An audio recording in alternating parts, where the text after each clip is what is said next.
एक है दुर्वा, एक है बेलपत्र और दूसरा है पहले नंबर पर दुर्वा, दूसरे नंबर पर बेलपत्र, तीसरे नंबर पर कनेर का फूल।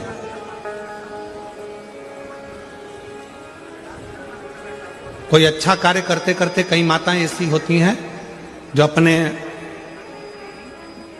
प्रेम करती हैं परिवार से, ऐसा नहीं कि नहीं करते, स्नेह करते हैं। कई पुरुष भी ऐसे परिवार से बहुत प्रेम होता है, स्नेह होता है, पर अंदर कहीं ना कहीं ऐसा लगता है मेरा बेटा वहां जा रहा है, कुछ गलत ना हो जाए। कभी कभी ऐसा लगता है कि ये काम होने वाला है और इसमें कुछ गलत ना हो जाए। कई बार शादी पक्की हो रही है, रिश्ता पक्का हो रहा है, या कोई घर में अच्छा कार्य हो रहा है और मन में संशय उत्पन्न हो जाता, कहीं गलत ना हो जाए। मतलब उसके अंदर कहीं नेगेटिविटी आती रहती है, ये वो सोचती रहती है। उसके अंदर एक कुछ ना कुछ ऐसा तत्व चलता रहता है जिससे वो बुद्धि में, विवेक में वो चीज उसके आती रहती है। तो शिव महापुराण में गजासुर की कथा कहती है कि गजासुर ने भगवान शंकर से वर मांगा कि मैं जब आपका भजन करूं, तप करूं, साधना करूं, तो मेरे पास में ये अग्नि मेरे चारों तरफ हो जाए, जिससे मैं आपका तप, आपकी साधना अच्छे से कर सकूं, मैं आपका तप, आपकी साधना आराम से कर सकूं। शिव जी ने वर दे दिया, जब तुम तप करने के लिए बैठोगे, साधना करने बैठोगे, भजन करने बैठोगे, तब तुम्हारे चारों तरफ अग्नि प्रकट हो जाए।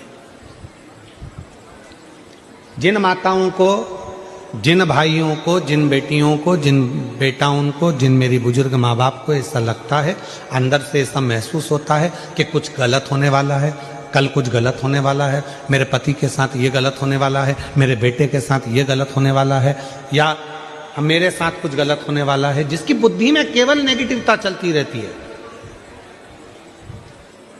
उसको 3 चीजें शंकर भगवान को प्रदोष के दिन अवश्य चढ़ाना चाहिए। क्या क्या चीज? पहले नंबर पर जम के बोलो दुर्वा, दूसरे नंबर पर बेलपत्र और तीसरे नंबर पर कनेर का फूल।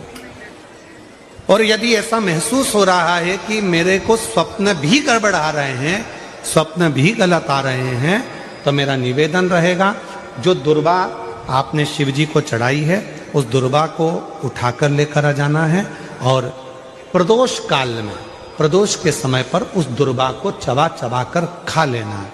जिसकी बुद्धि में गलत चीजें आती रहती हैं, गलत विचार आता है, बात अपने हृदय में उतार कर रखिए। जो बेटियां ससुराल में दुखी हैं, बहुत कष्ट में हैं, या आपस में सामाजिक पति पत्नी का नहीं बन रहा है, या कोई विवादित वाली बात है, तो निवेदन है तलाक पर बात को लेकर मत जाना। एक बार बाबा देवादिदेव महादेव का एक भाव जरूर प्रकट करना, महाराज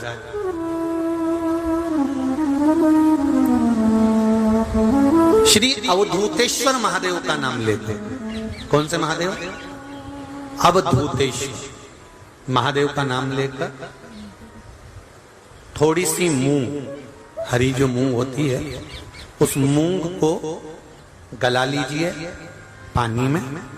गलाने के बाद में उस मूंग को शिव मंदिर में ले जाकर भगवान जो नंदीश्वर विराजमान होते हैं वहां रखकर 7 बेलपत्र उस मूंग पर चढ़ा दीजिए। चढ़ाकर बेलपत्र मेरे देवादिदेव महादेव को अवधूतेश्वर महादेव के नाम से समर्पित कर दीजिए। वो मूंग उठाकर गौशाला में, या आपके रोड पर कोई नंदी दिख जाए, या गौशाला में कोई नंदीश्वर हो, तो उस नंदी को वो मूंग खिला दीजिए थोड़ी सी। 3 या 4 प्रदोष करोगे, तलाक तक बात नहीं पहुंचेगी, आपस में प्रेम बढ़ जाएगा, बेटी को सम्मान मिलना प्रारंभ हो जाएगा और टेंशन समाप्त होगी, परिवार नहीं टूटेगा।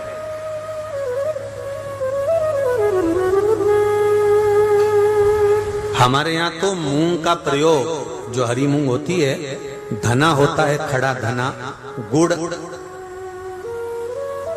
ये जब घर में मंगल विवाह होता है, शादी होती है, या कोई अच्छा फंक्शन होता है, तो उसमें इन चीजों की जरूरत होती है। कभी आपने अपनी सासू माँ से पूछा कि मम्मी ये मूंग क्यों रखते हैं, ये गुड़ क्यों रखते हैं, ये खड़ा धना क्यों रखते हैं? ये तो सब दाल का सामान है, ये तो सब वहां रसोई घर में होना चाहिए, फिर ये पूजा की थाली में इसको क्यों रखते हैं? उसका कारण क्या है?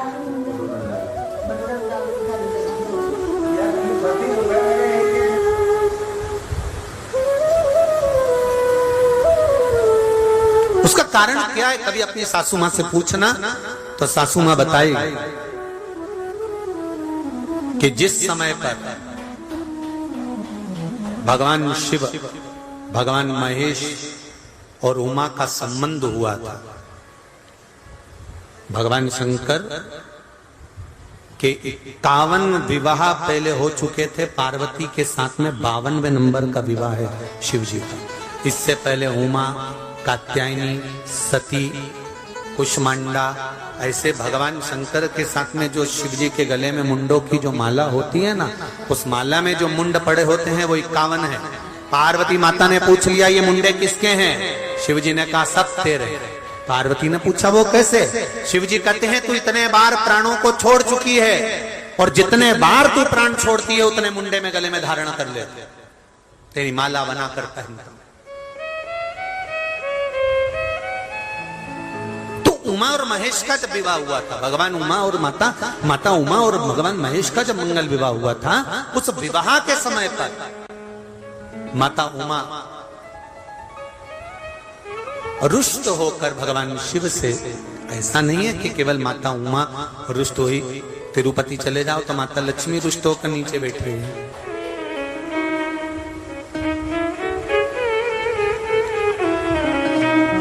इंद्र जी का दर्शन करो तो इंद्रारी पारिजात के वृक्ष के लिए रुष्ट होकर,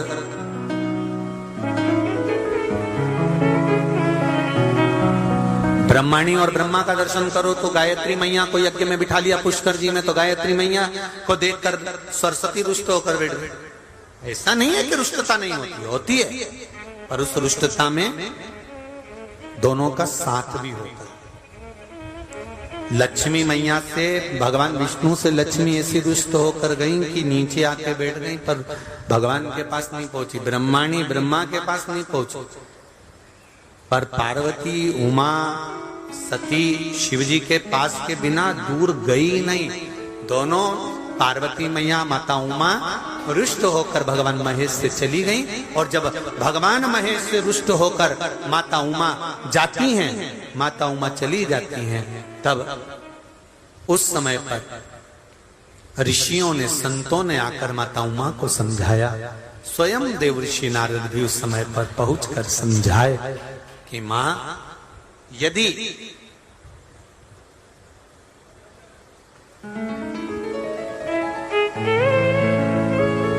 जो नंदी दिन भर भगवान की आराधना में लगा रहता है,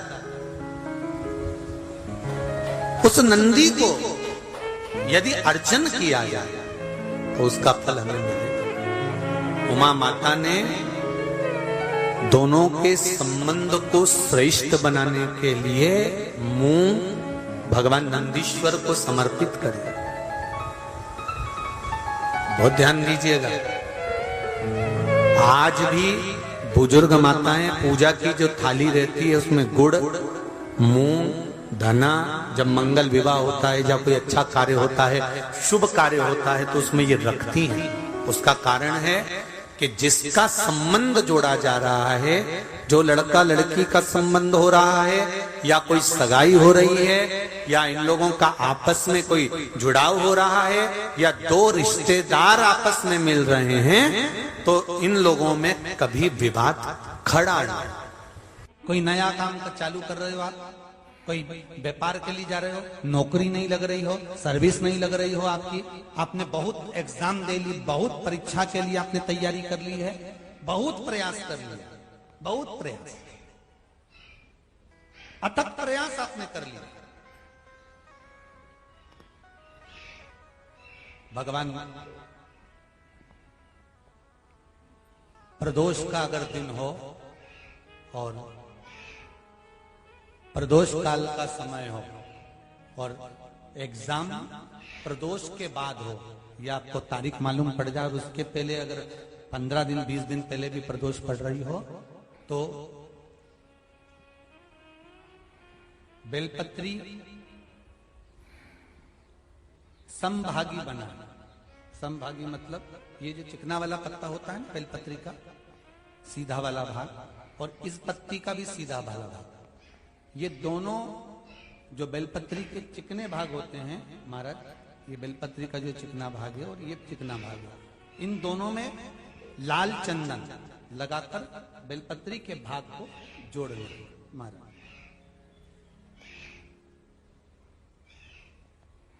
इस भाग को अपने हस्त कमल में रखकर उल्टा हाथ उस पर रखकर भगवान देवाधिदेव महादेव के 12 ज्योतिर्लिंग का स्मरण करना। श्री शिवाय नमस्तुभ्यम, या पंचाक्षर मंत्र नमः शिवाय, या षडाक्षर मंत्र ओम नमः शिवाय। पंचाक्षर मंत्र हो, षडाक्षर मंत्र हो, श्री शिवाय नमस्तुभ्यम शिव महापुराण का मूल मंत्र हो, स्मरण कर कर उस मंत्र का अपनी कामना कहकर अशोक सुंदरी वाली जगह पर उसको छुआ कर भगवान शंकर पर उसका स्पर्श कराकर उसको लाकर नंदी का एक चरण, ऊंचा भाग जहां चरण का हो, नंदी जब शिव जी के सामने होता है तो उसका एक पांव ऊंचा होता है, नंदी का जो पांव ऊंचा हो उस मंदिर में जो भी, चाहे आगे पांव हो पीछे का पांव, जो पांव उस मंदिर में हो ऊंचा, उस चरण के पास अपनी कामना कर कर रख दीजिए और थोड़ा सा मूंग, हरा मूंग थोड़ा सा, श्री गणेश जी महाराज का नाम लेकर किसी भी गौशाला में या नंदी गण जहां हो, आपके मोहल्ले में कोई नंदी हो जो घूमता हो रोड पर, कोई बैल हो, तो उसको वो मूंग खिला दीजिए और उसके बाद थोड़ा सा मूंग हथेली लेकर थोड़ा सा खिलाकर आप अपने एग्जाम पर या कोई व्यापार चालू कर रहे हो या नौकरी करना चाह रहे हो, सर्विस करना, आप उसके लिए चले जाओ, उसमें सफलता मिलेगी। पर करना किसको पड़ेगा? जो व्यापार करने जा रहा है, जो नौकरी करने जा रहा है, जो सर्विस करने जा रहा है, जो अप्लाई करने जा रहा है, जो अप्लाई के लिए आगे बढ़ने जा रहा है, कोई कंपटीशन एग्जाम में बैठने जा रहा है, करना उसको।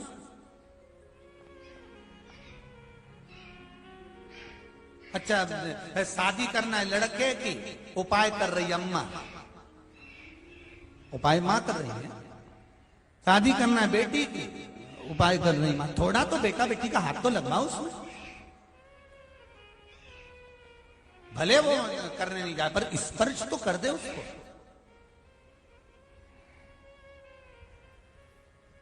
फिर कल वाली बात आ गई महाराज, तुम समोसा खाओगे तो तुम्हारे पेट में जाएगा, वो खाएगा उसके पेट में जाएगा। तुम भजन करोगे तुम्हें मिलेगा, वो करेगा उसको मिलेगा।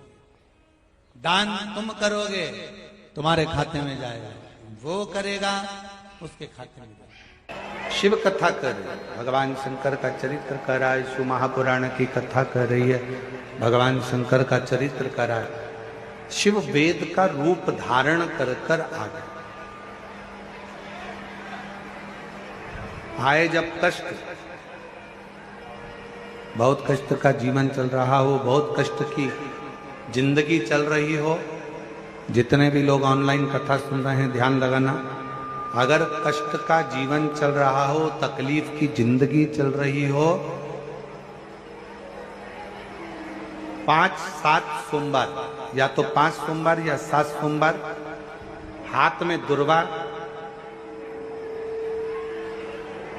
मान लो ये तुमने दुर्वा ले ली, हाथ में दुर्वा, एक बेलपत्र, और उसी हाथ में अपने घर का भरा हुआ 1 लोटा जल। पहले रखना है दुर्वा, फिर रखना है बेलपत्र, उसके बाद में हाथ में 1 लोटा जल, और दोनों हाथों का स्पर्श करते हुए जो अपना पूजन का कक्ष होता है घर के अंदर का, उस पूजन कक्ष की साक्षी में खड़े होकर अपने कुल देवता, पितृ देवता और अन्य देवताओं का स्मरण करते हुए, बाबा बहुत दुखी हूं, बहुत तकलीफ में हूं, बहुत कष्ट में हूं, मेरा परिवार आज दुख तकलीफ में है, मेरा परिवार आज कष्ट में है, दुख में है, कष्ट में है। बाबा को अपने मन का भाव कहते हुए, हृदय से प्रार्थना करते हुए अपने घर के मंदिर से निकलकर फिर उस जल को लेकर शिवालय तक जाओ और दक्षिण की ओर खड़े होकर उत्तर की ओर मुख कर कर जल समर्पित करो। बेलपत्र और दुर्वा दोनों को अशोक सुंदरी वाली जगह पर चढ़ा दीजिए। अशोक सुंदरी की जगह तो सबको मालूम है ना। अशोक सुंदरी वाली जगह पर उस बेलपत्र और दुर्वा को समर्पित कर दो। चढ़ा हुआ थोड़ा सा जल लेकर आओ, घर के दरवाजे पर उसका छींटा दे दो, लेपन कर दो और बाबा से 5 सोमवार नियम से आप दुर्वा, बेलपत्र और जल का प्रयोग अगर करोगे, 5 सोमवार पूर्ण होंगे। जो तुम्हारा दुख है वो समाप्त जरूर होगा। शिव करुणा जरूर होगा, शिव कृपा जरूर। बस इसमें 3 चीजों का स्मरण रखिएगा, 3 चीजों का ध्यान। पकड़ रहा गला, आवाज खुल नहीं पा रही, थोड़ा आवाज खोलिए और मिठास दीजिए। शिव पुराण कर रही है, इसमें 3 चीजों का स्मरण करिए।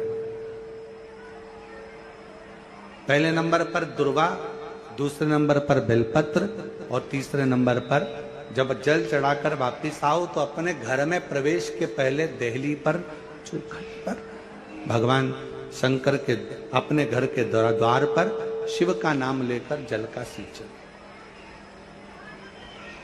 उसका फल कितना है? प्रदोष सोमवार एक ही दिन पड़ रहा है। आज संपूर्ण देशवासियों को सोम प्रदोष बहुत बहुत बधाई हो। है कि सोमवार की अगर प्रदोष पड़ती है, बहुत ध्यान से सुनना महाराज, सोमवार की प्रदोष पड़ती है तो शंकर भगवान कैलाश पर निवास करते हैं। हमारे यहाँ कहते हैं सोमवार की जो प्रदोष पड़ती है वो इच्छा पूर्ति करती है। मत सुंदर लिखा विद्यार्थी ने, मान लो आप प्रदोष का व्रत नहीं कर सकते, आप अगर व्रत नहीं कर सकते तो प्रदोष के दिन, प्रदोष काल में शाम का समय सूर्यास्त का कुछ पल, कुछ घड़ी के पहले से लेकर बाद तक का प्रदोष काल के अंतर्गत आप शंकर जी के मंदिर में जाकर 1 लोटा पानी, 5 बेलपत्र भी अगर समर्पित करते हैं तो संपूर्ण प्रदोष का फल आपके भाग्य में। प्रदोष के समय पर अगर मान लो कोई भिखारी से भिखारी व्यक्ति भी है जो ठेला चला रहा है, उसके पास में खाने के लिए कुछ नहीं है, फटे कपड़े पहन रहा है, उसकी जिंदगी में कुछ भी नहीं बचा और कर्जे में लदालूम हो गया, एक चावल का दाना अगर वो प्रदोष के दिन, प्रदोष काल में शाम के समय पर शंकर के शिवलिंग पर चढ़ा देता है तो 3 या 4 प्रदोष में उसका कर्जा चूकना प्रारंभ हो जाता है। प्रदोष का विधान। किसी व्यक्ति ने अपनी जिंदगी में एक नियम बना लिया कि मुझे प्रदोष के दिन बाबा देवाधिदेव महादेव को 1 कमल का पुष्प चढ़ाना। और कई मौसम ऐसा होता है कि उसमें कमल का पुष्प नहीं मिलता तो कमल गट्टा बाजार में मिलता है, देखा है आप लोगों ने, काला कलर का होता है कमल गट्टा। 1 कमल का गट्टा भी यदि देवाधिदेव महादेव को, यदि कोई कितना भी दरिद्र है, कितना भी गरीब है, उसका कोई व्यापार नहीं, कोई व्यवसाय नहीं, कोई नौकरी नहीं, कोई चाकरी नहीं, कितना भी परिस्थिति से मारा हुआ व्यक्ति है, अगर उसने प्रदोष की प्रदोष नियम बना लिया, प्रत्येक 12 महीने का मैं नियम लेता हूं और पूरे 24 प्रदोष मैं बाबा को कमल का, जिस समय पर कमल का पुष्प मिल जाए उस समय पर कमल का पुष्प चढ़ाओ, ना मिले तो कमल गट्टा चढ़ाओ। पर जिसने प्रदोष का नियम बना लिया, 1 साल पूरा नहीं होगा और मेरा बाबा उसका हाथ पकड़कर उसको मंजिल तक पहुंचाना पड़ा। कितना भी दरिद्र, कितना भी दरिद्र। ये लोमश ऋषि की कथा कहती है, ये लोमश बाबा का चरित्र कथा, कितनी भी गरीब परिस्थिति क्यों ना हो, कितना भी दरिद्रपन क्यों ना हो, कुछ नहीं घर में, पर बाबा का आशीर्वाद। कथा में 2 दीप का वर्णन किया, आज फिर कथा में 2 दीप का वर्णन किया। कितना भी दुख है, संपदा नहीं है, बहुत कष्ट का जीवन चल रहा है, बहुत तकलीफ का जीवन चल रहा है। 2 जगह पर दीप लगाना चालू कर दो।